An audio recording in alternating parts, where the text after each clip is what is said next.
Ici, les lagons côtiers et les marécages, flanqués d'étonnants monolithes de granit, alternent avec les savanes herbeuses et les forêts sèches.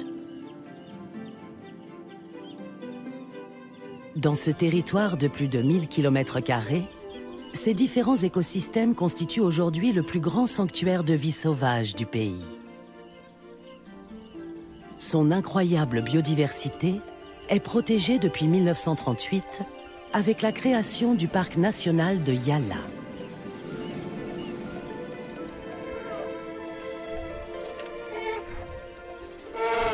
La réserve compte la plus forte densité de l'île en éléphants, en félins, en crocodiles, en ours et en singes.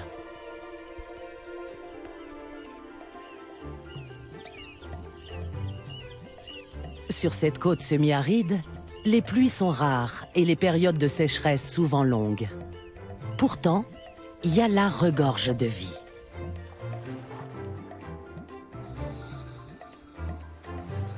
Le parc dispose en effet d'une ressource précieuse, la présence permanente d'eau douce.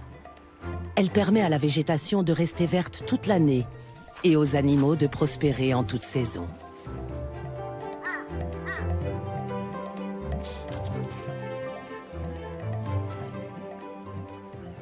Prenant sa source dans les montagnes du centre de l'île, le fleuve Ménic irrigue la plaine littorale de Yala. Toute l'année, il alimente les racines tentaculaires des forêts qu'il traverse avant de se déverser dans les lagons côtiers.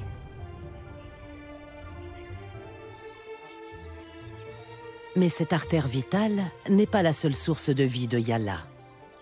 Le parc est ponctué de centaines de marais, lacs et étangs. Nombre d'entre eux sont les vestiges de réservoirs creusés par les Ruuna pour irriguer leurs champs.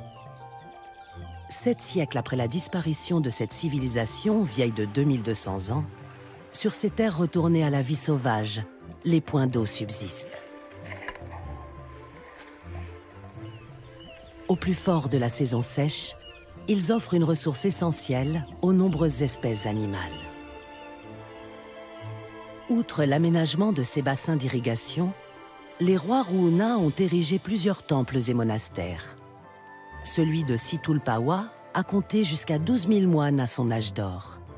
Aujourd'hui enclavé au beau milieu de la réserve, c'est toujours un haut lieu de spiritualité dans ce pays, où le bouddhisme reste largement majoritaire. Au cœur des principes de cette religion, le respect de la vie animale est d'ailleurs fortement imprégné dans la culture sri-lankaise. Pourtant, les sanctuaires comme celui de Yala ne sont pas à l'abri de tout danger. Le pays traverse de graves difficultés économiques. Alors ces étendues vierges et sauvages attirent toujours plus la convoitise des braconniers, mais aussi celle des agriculteurs qui vivent sur le pourtour du parc et ont besoin d'eau et de terre. La pérennité de la réserve et de ces espèces animales uniques au monde est-elle menacée?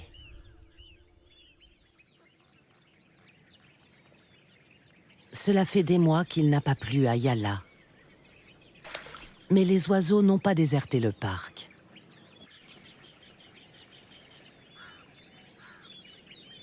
Grâce aux mares, les tantales indiens ou les spatules blanches profitent au contraire d'un festin salutaire.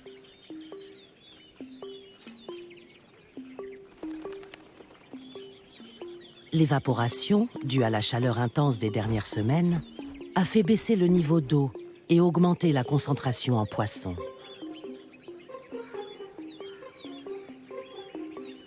Les échassiers pêcheurs marchent infatigablement pour sonder la vase.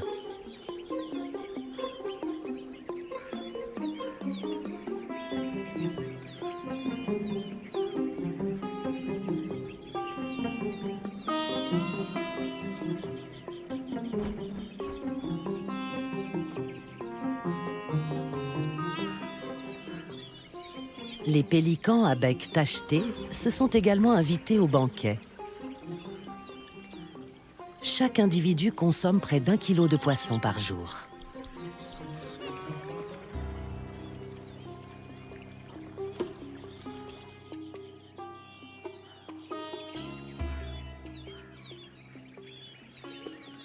Leur pêche miraculeuse ne semble guère perturbée par la présence de crocodiles des marais.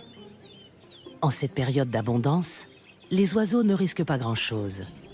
Les sauriens préfèrent se repaître des poissons asphyxiés par la baisse du niveau d'eau que les oiseaux délaissent.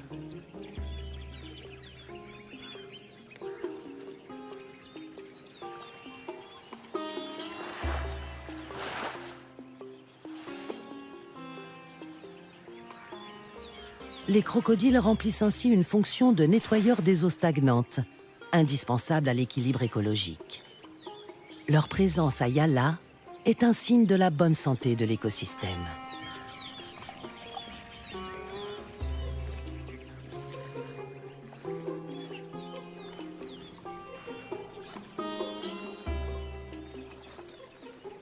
Les buffles aussi se prélassent dans la boue sans stress apparent. Seul un individu blessé ou très jeune constituerait une proie facile pour les crocodiles.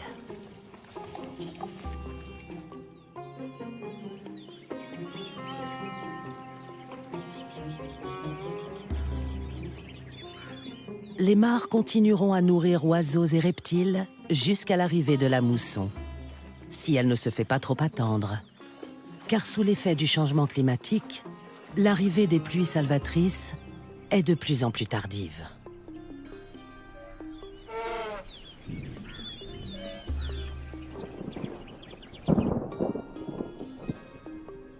Alors que sur les hauteurs de l'île, les orages commencent à gronder, dans la plaine surchauffée de Yala, la mousson se fait encore attendre.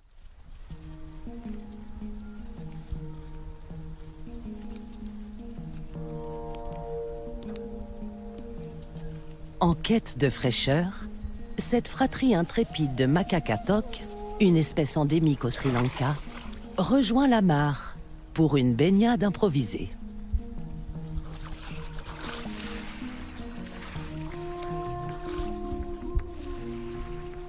Leurs jeux aquatiques se déroulent sous l'œil curieux des entelles de Ceylan, singes gracieux à longue queue sinueuse qui restent impassibles et au sec. Les sommets des rochers et les cimes des forêts de la plaine littorale sont le royaume des singes. Quand ils ne cherchent pas leur nourriture, les macaques atok profitent de la fraîcheur du feuillage. Ils se livrent à des séances d'épouillage mutuel, débarrassant leur fourrure des poussières, peaux mortes et parasites.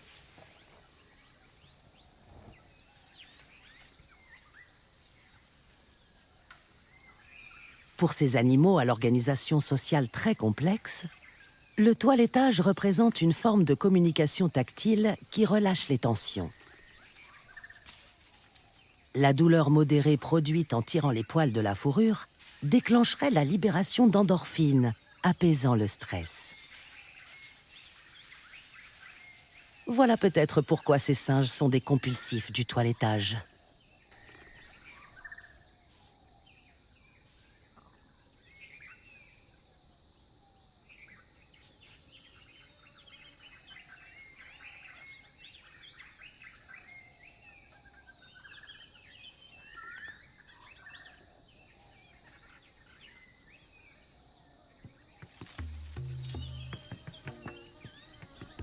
Le macaque et le pacifique entelle de Ceylan partagent leur habitat sans compétition. Alors que l'un est amateur de fruits, l'autre se nourrit majoritairement de feuilles.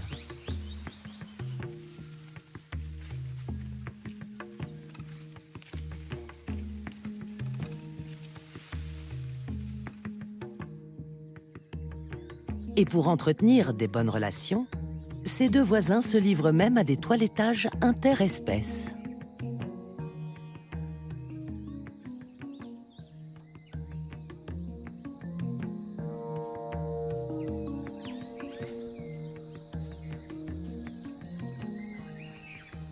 Si à l'intérieur du parc, les singes sont à l'abri de l'homme, ailleurs dans le pays, la chasse et la destruction de l'habitat des macaques atok menacent l'espèce d'extinction. Au sein de la réserve, les singes jouent un rôle primordial pour la régénération des espèces végétales, en dispersant les graines des fruits qu'ils consomment.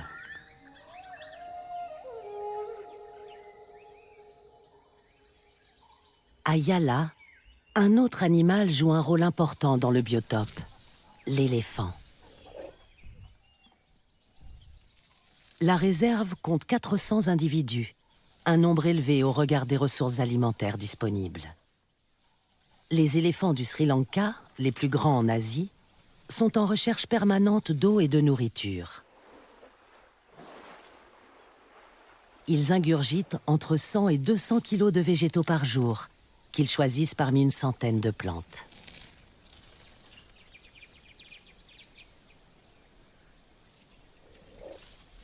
L'aliment qu'ils préfèrent, c'est l'herbe tendre des prairies. Mais au plus fort de la saison sèche, ils doivent se contenter des buissons épineux, des branches hautes, ainsi que des fruits du palou, qui abondent en cette période.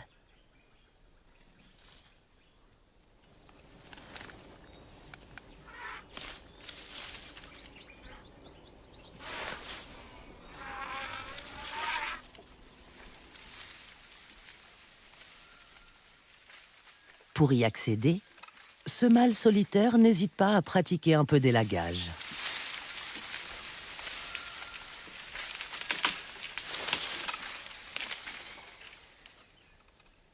En se nourrissant, les éléphants ouvrent des passages dans la végétation, créant des voies d'accès pour les animaux plus petits et des trouées pour l'émergence de nouvelles plantes. Leur rôle de jardinier de Yala ne s'arrête pas là. En laissant leurs excréments derrière eux, ils dispersent les graines non digérées et favorisent la pousse de nouvelles herbes, arbustes et arbres.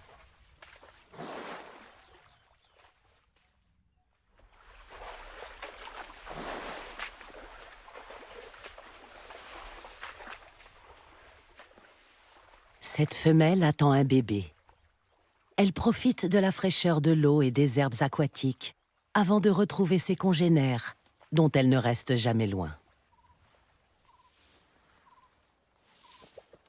Car c'est tout le troupeau qui développe un instinct protecteur envers la future mère, dont la gestation dure près de 2 ans.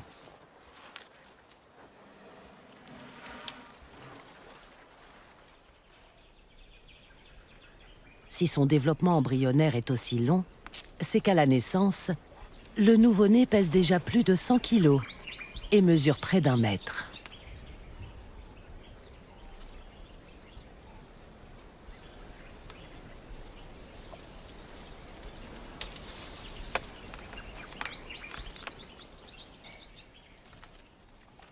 Riche en terminaisons nerveuses, la trompe de l'éléphant est considérée comme l'un des organes les plus sensibles chez les mammifères.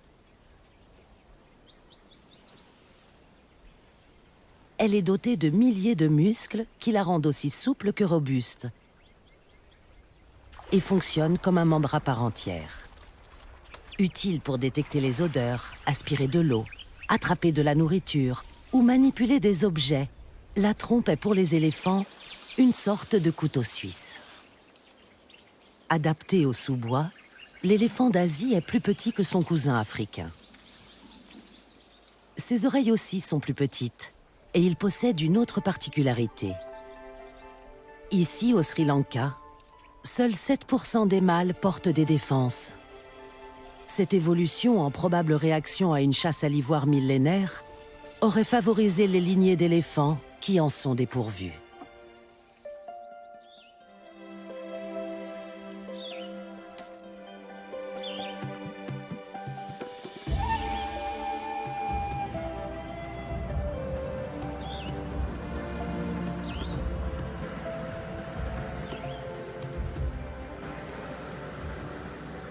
Le scientifique sri-lankais Prutu Fernando est un expert mondialement reconnu sur la protection de ces colosses qui le fascinent depuis son enfance. L'éléphant d'Asie est inscrit sur la liste de la CITES des espèces menacées d'extinction et il risque de disparaître de notre planète.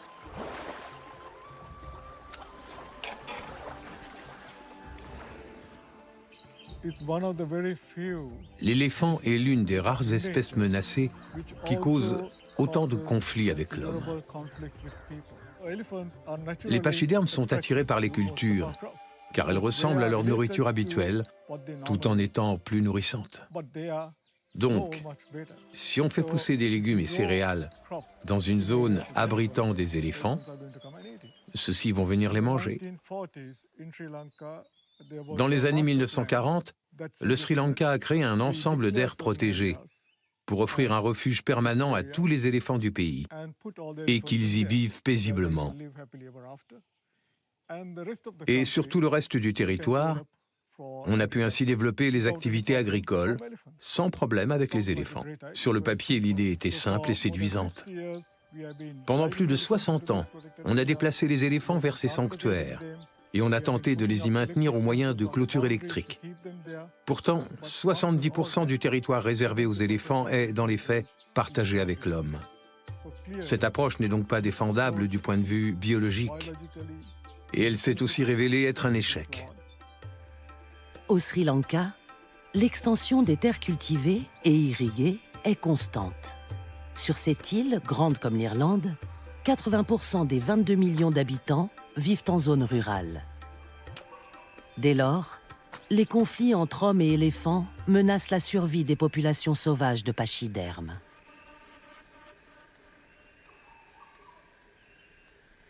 Tous les ans, une centaine d'accidents coûtent la vie à des villageois sri-lankais.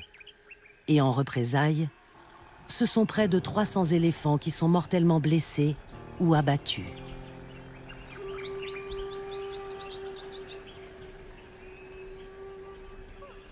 Ainsi, des centaines de kilomètres de clôtures électriques ont été implantés dans tout le pays pour protéger les champs et contenir les animaux sauvages dans leurs sanctuaires. À Yala, les cultures commencent dès qu'on franchit le périmètre du parc. Mais en cette fin de saison sèche où l'herbe est rare, les éléphants ne résistent pas à l'attrait des rizières. Tous les jours, des clôtures sont retrouvées arrachées. Depuis toujours, les pachydermes vagabondent librement au gré des saisons, de l'eau et de la nourriture disponible. Ils ne tiennent pas compte des limites du parc, ni de la présence de routes. Sur près de 50 km, la B35, qui relie le littoral avec le nord du pays, coupe littéralement la réserve en deux.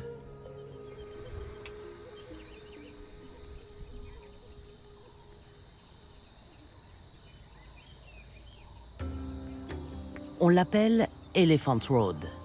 On y rencontre souvent ce qu'on surnomme la bande des voyous. Des mâles isolés prêts à perturber le trafic pour quémander leur repas.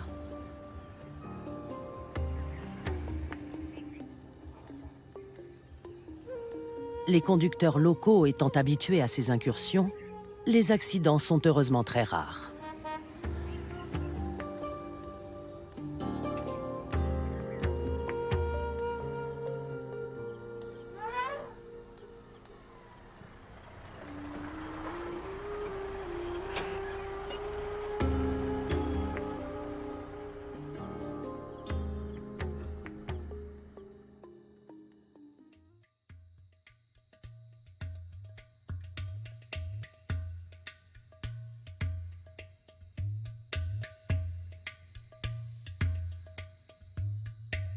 Prutu milite depuis des années contre cette gestion par l'endiguement des éléphants, avec un matériel mal adapté et mal implanté, comme ici au nord-ouest de Yala. Cela démontre clairement qu'installer des clôtures le long d'un périmètre administratif plutôt qu'écologique ne fonctionne pas. De ce côté-ci, c'est le territoire des éléphants. Et pourtant, de ce côté-là, vous voyez des crottes d'éléphants du mauvais côté des barbelés. Donc, quand une clôture comme celle-là est mal placée, si un éléphant comprend comment l'enfoncer, tous les éléphants vont suivre son exemple.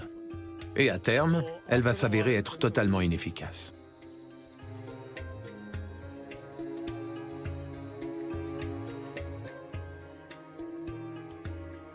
Prutu et son organisation financent des clôtures d'un type nouveau, installées à proximité immédiate des maisons et des jardins.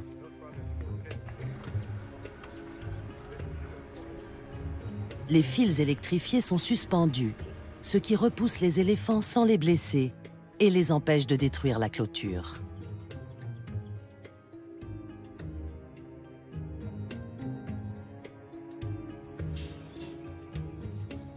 Les agriculteurs reçoivent aussi une formation pour la maintenance des équipements.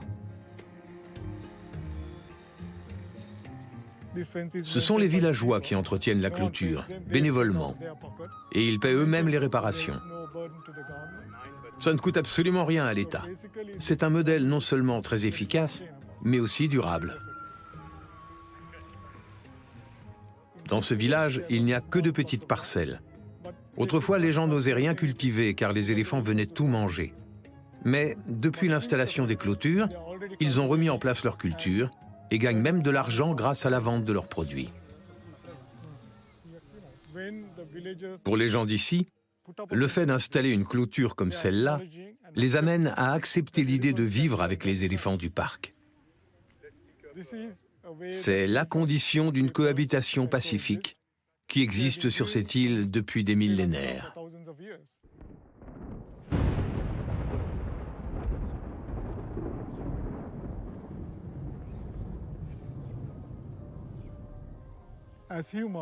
Nous, humains, nous essayons toujours de plier la nature à nos besoins.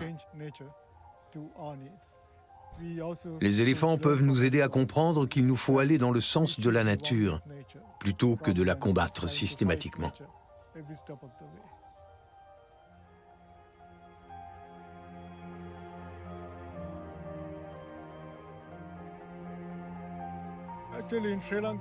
Ici, au Sri Lanka, nous avons ce dicton.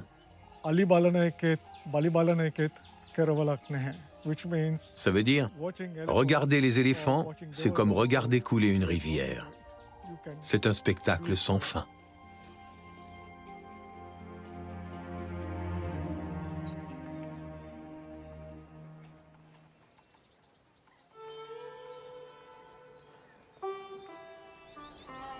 Au monastère bouddhiste de Situlpawa, situé dans la réserve, humains et animaux cohabitent sereinement.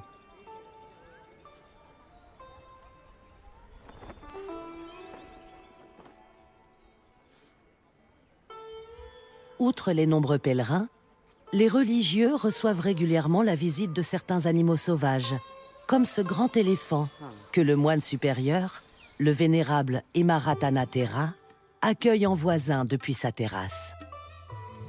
Les animaux sauvages que vous pouvez voir dans ce temple sont libres d'aller et venir comme bon leur semble. Ils vont et viennent librement et nous les traitons avec dignité en leur offrant à manger, car nous les considérons comme nos égaux. Tous les êtres vivants qui passent par notre monastère sont traités de la même manière. Tous méritent notre compassion et ils ne nous en sont pas redevables.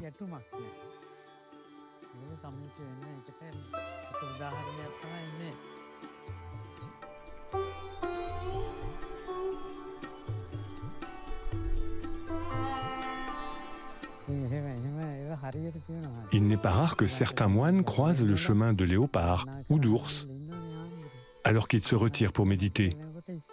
Pourtant, jamais aucune attaque n'a été à déplorer.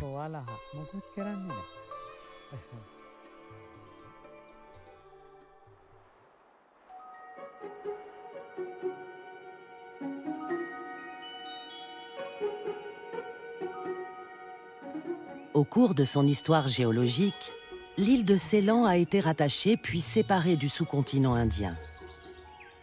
Ces millions d'années d'évolution ont abouti pour les animaux et les plantes à l'apparition de sous-espèces distinctes de leurs cousines continentales. Cela contribue au fait que l'île possède l'un des taux d'endémisme les plus élevés au monde.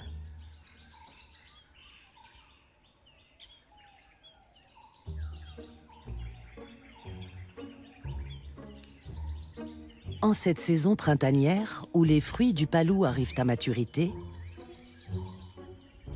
il n'est pas rare d'apercevoir, dans la réserve, la silhouette hirsute d'un des plus curieux résidents de Yala. L'ours lipu du Sri Lanka. Avec ses griffes surdimensionnées, sa démarche traînante et son long museau argenté, il est unique en son genre.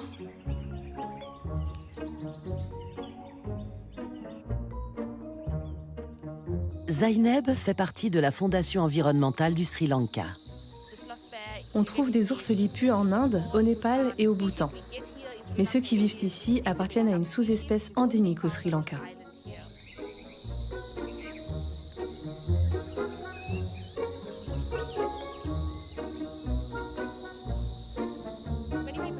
L'espèce est connue pour avoir inspiré le personnage de l'ours Baloo dans le livre de la jungle de Rudyard Kipling. Il a beau être un animal assez étrange, mieux vaut garder ses distances avec lui car, en liberté, il possède un fort tempérament et il est très imprévisible. Comme sa vue est mauvaise, il se fie à son odorat, si bien que lorsque vous le croisez, il est souvent trop tard. Sans compter qu'il a une fâcheuse tendance à s'attaquer au visage. Un certain nombre de gens ont perdu un œil ou été blessés au nez. Donc, mieux vaut éviter de le croiser quand on est à pied.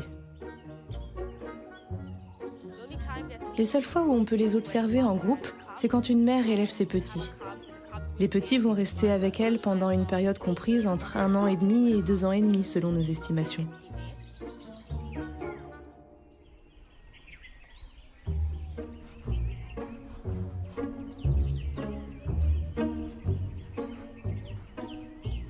Animal omnivore, généralement nocturne, il lui est pourtant difficile en cette saison de résister à la tentation de ces petits fruits sucrés et si savoureux, au point qu'il est prêt à s'activer en plein jour pour s'en remplir l'estomac.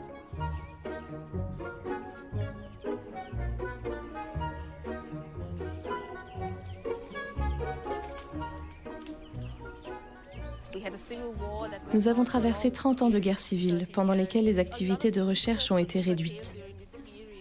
Nous savons peu de choses sur les ours, car ils sont très furtifs. Il faudrait qu'on puisse effectuer des études télémétriques à l'aide de colliers émetteurs, afin de suivre leurs déplacements et évaluer l'étendue de leur territoire.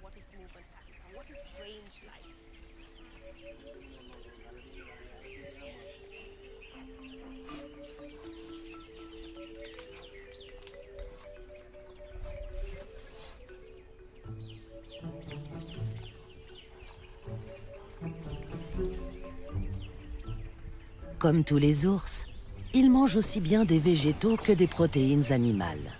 Il adore les termites et les larves. De fait, il a un rôle de régulateur des insectes, de nettoyeur des écosystèmes, en se nourrissant de carcasses. Et il participe à la dissémination des graines des fruits qu'il dévore.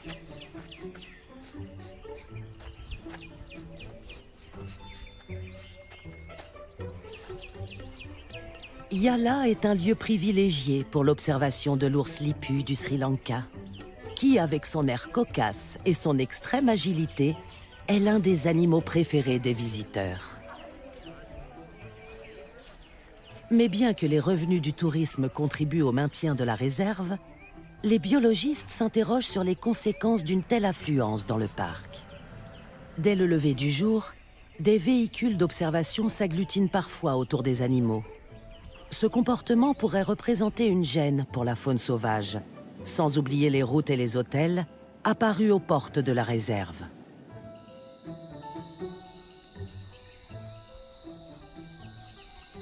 L'ours lipu est très sensible au changement de son habitat. Qui plus est, le Sri Lanka est un petit pays dans lequel la déforestation est considérable. 8000 hectares disparaissent tous les ans. C'est pour cette raison que l'espèce a été placée sur la liste rouge des espèces menacées d'extinction au niveau national.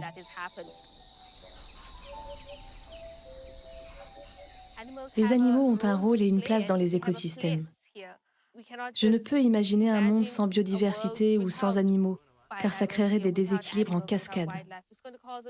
Tous les êtres vivants sont liés entre eux. Et pour notre propre survie, nous devons continuer de préserver leurs derniers espaces naturels.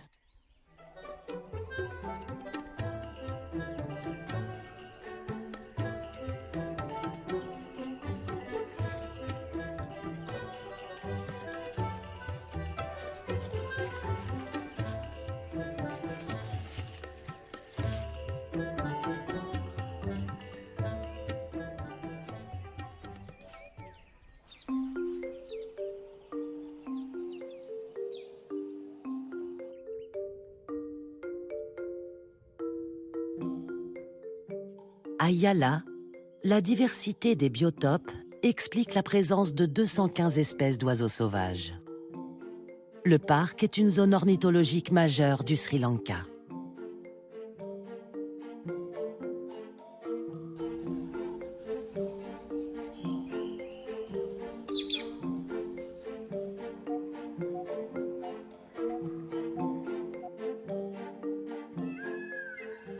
Le paon bleu, un des volatiles emblématiques du pays, est présent en abondance dans la réserve. Après avoir passé la nuit sur les branches ou les rochers, ce mâle profite de la relative fraîcheur matinale pour aller se nourrir dans la clairière de larves, d'insectes, de feuilles tendres et de graines.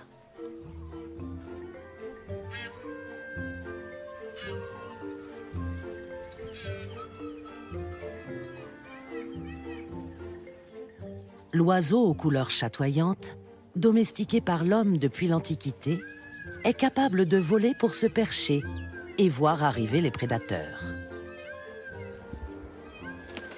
D'ailleurs, son cri puissant et caractéristique sert d'alarme à tous les habitants de la forêt.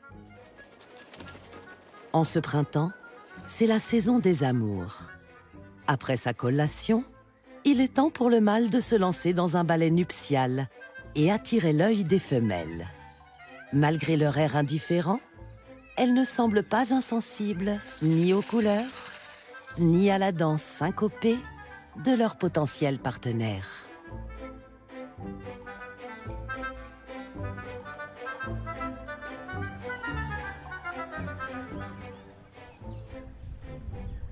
Parmi les 44 espèces de mammifères présents à Yala, les grands herbivores profitent de la verdure de la réserve, comme le cerf tacheté, le cerf sambar ou le sanglier.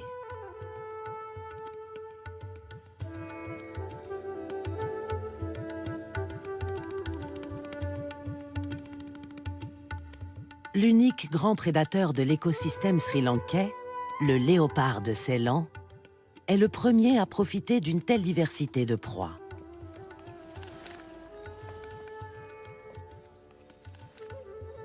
Il règne au sommet de la pyramide alimentaire, régulant les populations.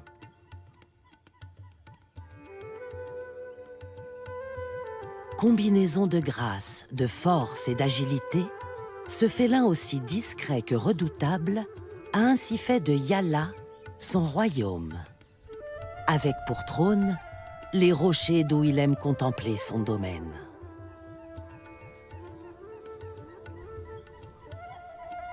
Le léopard passe une partie de la journée à parcourir son territoire, qu'il marque de son odeur, et à flairer les traces de ses congénères qu'il évite de croiser, sauf en période de reproduction.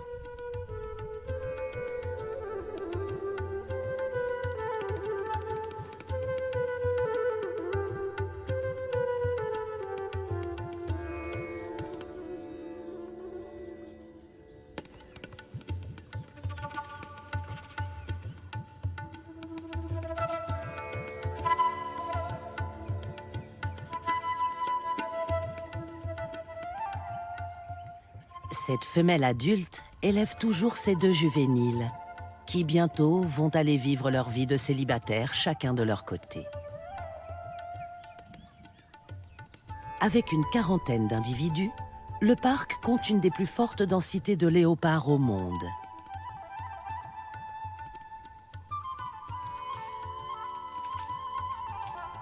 Et ici, c'est le cerf tacheté qui constitue le mets le plus apprécié du grand félin.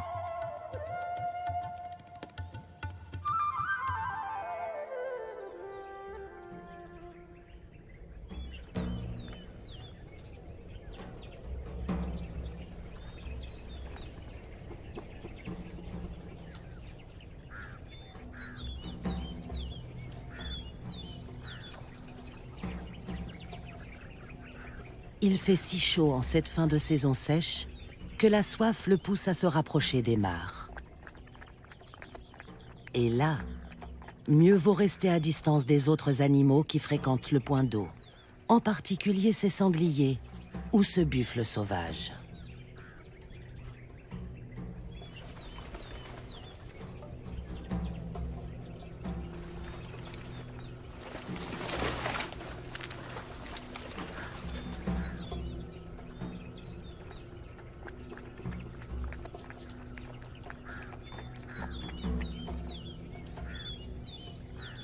Leur puissance est telle que ce jeune adulte choisit d'éviter une confrontation où il risquerait d'être gravement blessé. La prudence et la discrétion sont les vertus essentielles du léopard, qui préfère attaquer par surprise des individus jeunes ou affaiblis.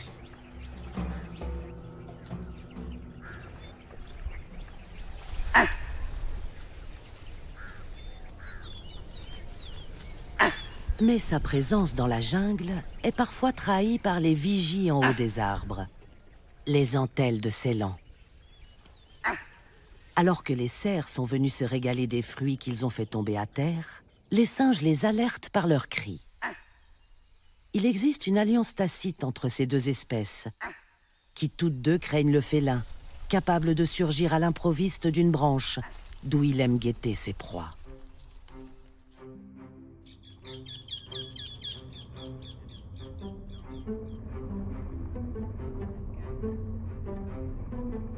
Pour Anjali Watson et Andrew Kittle, fondateurs d'un centre de recherche pour la protection de la vie sauvage, le léopard de Ceylan est un cas unique. Il occupe le seul écosystème au monde où il n'existe aucune concurrence avec un autre grand félin, à l'inverse de son cousin, le léopard indien, avec le tigre. Le défi majeur pour ces chercheurs, c'est de prouver le rôle crucial que joue le grand prédateur sur le fragile équilibre naturel de son territoire. On mène nos recherches de terrain dans tout le pays et sur différents habitats, ainsi qu'à différentes périodes de l'année. C'est optimal car cela nous offre une vision d'ensemble de l'espèce que nous étudions, le léopard. Et c'est important ici car, comme vous le savez, le Sri Lanka est une île, donc le moindre changement dans l'écosystème a des conséquences multiples. C'est le fameux effet papillon. On a la chance d'être autorisé à se déplacer à pied dans les parcs nationaux, mais on est obligé d'être accompagné par un garde du département de la vie sauvage qui est armé. L'arme n'est pas là pour tuer les animaux, ça fait juste partie du règlement. Si on croise la route d'un éléphant qui se montre menaçant, alors le garde va tirer en l'air pour lui faire peur et l'éloigner. Nous utilisons des appareils à déclenchement automatique. C'est notre outil favori car il ne gêne pas les animaux. Les rosettes sur le pelage du léopard sont comme des empreintes digitales. Elles sont spécifiques à chaque animal. Vous ne trouverez jamais deux léopards avec des motifs parfaitement similaires. Ces pièges photos nous permettent d'identifier chaque individu présent sur ce territoire. Ils nous fournissent aussi quantité de données pour nos recherches.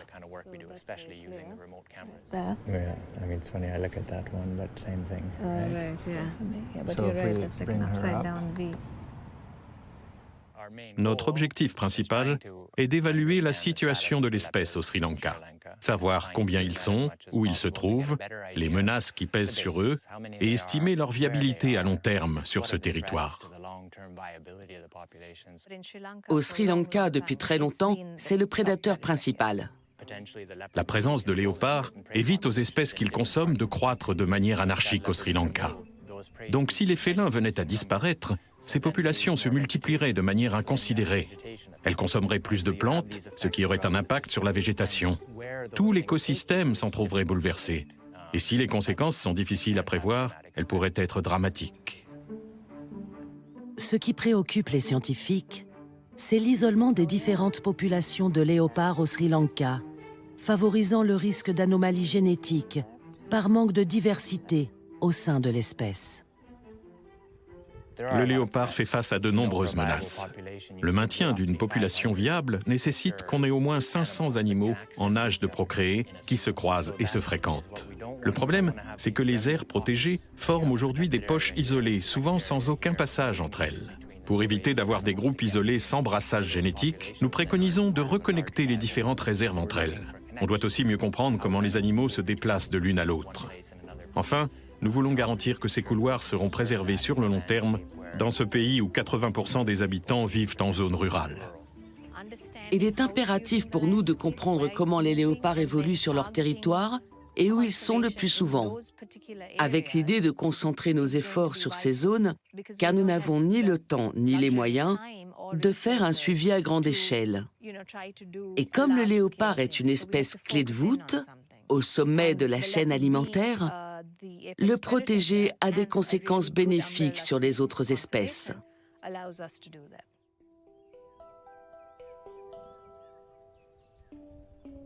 Le Sri Lanka compte aujourd'hui moins d'1 millier de léopards adultes. Pour autant, Anjali et Andrew ont constaté que cette population est restée stable ces 10 dernières années, et ce malgré l'urbanisation et le développement agricole. Mais un autre problème s'est développé. Les léopards, préférant les proies faciles, attaquent de plus en plus souvent le cheptel qui pâture autour du parc ou s'aventure au sein de la réserve. Si bien qu'Anjali doit faire preuve de psychologie pour convaincre les éleveurs de ne pas abattre les félins. Très souvent, lorsqu'on ouvre l'ordinateur et qu'on commence à regarder les photos des animaux, les gens viennent les voir et à chaque fois, il se passe quelque chose d'incroyable. Leur perception change du tout au tout.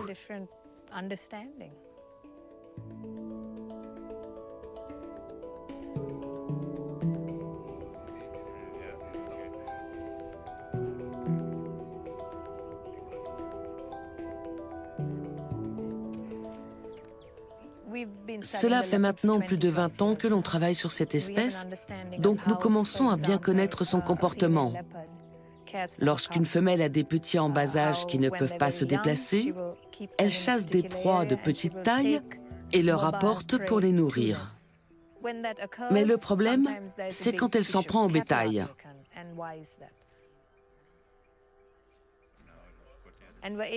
Alors nous expliquons aux mères et aux grands-mères du village que le félin tente juste de nourrir ses petits. Et soudain, notre message passe beaucoup plus facilement. Ils ne voient plus le félin comme une bête assoiffée de sang, mais comme une mère qui cherche juste à nourrir ses enfants.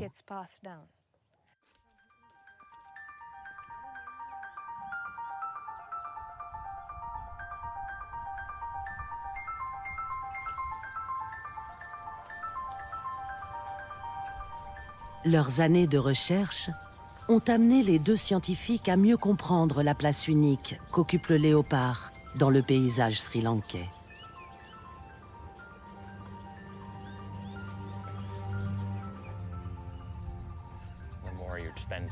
C'est vrai que plus on passe de temps à travailler sur un animal, plus on s'y attache.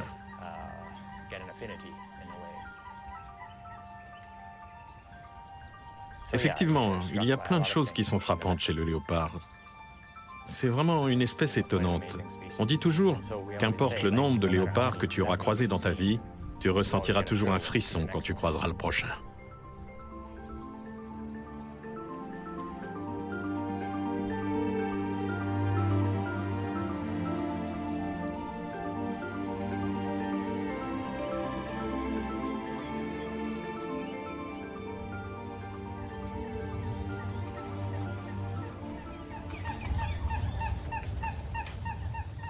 Si grâce aux efforts et solutions mises en œuvre par les chercheurs, certains conflits s'améliorent, Yala doit également faire face aux incursions répétées de braconniers en quête de viande de brousse.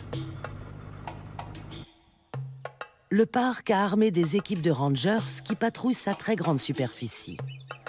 Leur autre mission est de repérer les champs cultivés illégalement. Ils sont de plus en plus nombreux au sein de la réserve. Depuis quelques années, les tumultes économiques ont amené la faim et la pauvreté dans de nombreux villages proches de Yala. La pression des agriculteurs est toujours plus grande, y compris en ce qui concerne leurs besoins en eau. Ainsi, en 2009, 1500 hectares de terre ont été engloutis lors de l'aménagement par les autorités locales d'un réservoir de 75 millions de litres. Servant à récupérer le trop-plein du fleuve Ménic en saison des pluies, l'immense retenue fournit l'eau nécessaire aux activités agricoles des villages de l'ouest du parc. Au moins, les centaines de troncs d'arbres noyés servent-ils aujourd'hui de reposoir aux oiseaux pêcheurs et aux rapaces. Au Sri Lanka, la faune doit se contenter d'un territoire toujours plus réduit, grignotée sans cesse par l'agriculture et l'activité humaine. Et elle fait face à d'autres menaces venues du changement climatique. On sait déjà que l'île va perdre des terres au profit de l'océan, dont le niveau monte inexorablement. Soumis à des tempêtes plus fréquentes, comment Yala et ses zones les plus basses font-ils face aux événements extrêmes? En 2004, un terrible tsunami a frappé la façade maritime du parc. Si 35 000 personnes ont perdu la vie sur toutes les côtes du pays, l'impact sur la faune semble avoir été pourtant moins dramatique. Le ranger Chaminda se souvient de la catastrophe. Il accompagne un photographe naturaliste sur la plage située à l'embouchure du fleuve Ménique pour observer les stigmates du tsunami. En 2004, j'étais en service dans le parc. Et vers 9h, 9h15, on était au niveau de la lagune, proche de la route principale. Et on a entendu un bruit énorme venant de l'océan. On s'est dit, « Waouh, il se passe un truc pas normal du côté des plages. » Deux vagues d'une incroyable violence dévastent la zone du parc la moins élevée. Elles détruisent notamment l'hôtel qui se trouvait ici, alors rempli de touristes venus pour les fêtes de fin d'année. Au total, on dénombre près de 250 victimes à Yala et ses alentours. En fait, les grands animaux comme les éléphants, les léopards, les cerfs et les autres ont pu s'enfuir. On n'a pas retrouvé de carcasse. Les pertes concernent les petits animaux, comme les sangliers, les mangoustes ou les varans, qui n'ont pas eu le temps de réagir et de s'enfuir à temps. La communauté scientifique considère que les écosystèmes de Yala ont retrouvé en seulement quelques années leur équilibre d'avant le tsunami.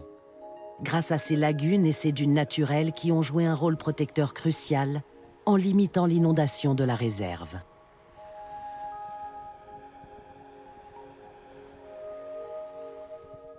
Avant, j'ignorais même ce que c'était qu'un tsunami, mais ça m'a laissé de terribles souvenirs. Je n'arrive pas à oublier toutes ces victimes. Aujourd'hui, avec le recul, je me dis que j'ai vraiment eu de la chance d'en réchapper.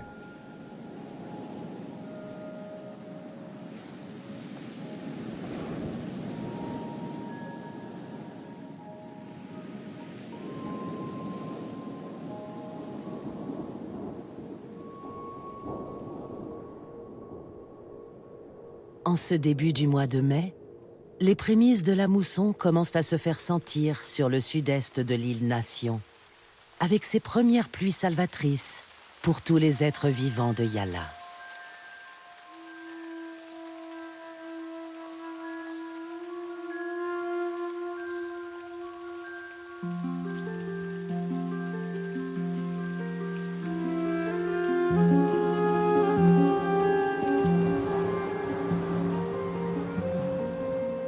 Les Sri Lankais aiment à dire qu'ils sont enfermés avec les animaux sauvages sur leur île. Le développement agricole et urbain, en empiétant sur les espaces naturels, a fini par créer des poches isolées où un brassage génétique insuffisant menace la survie des espèces.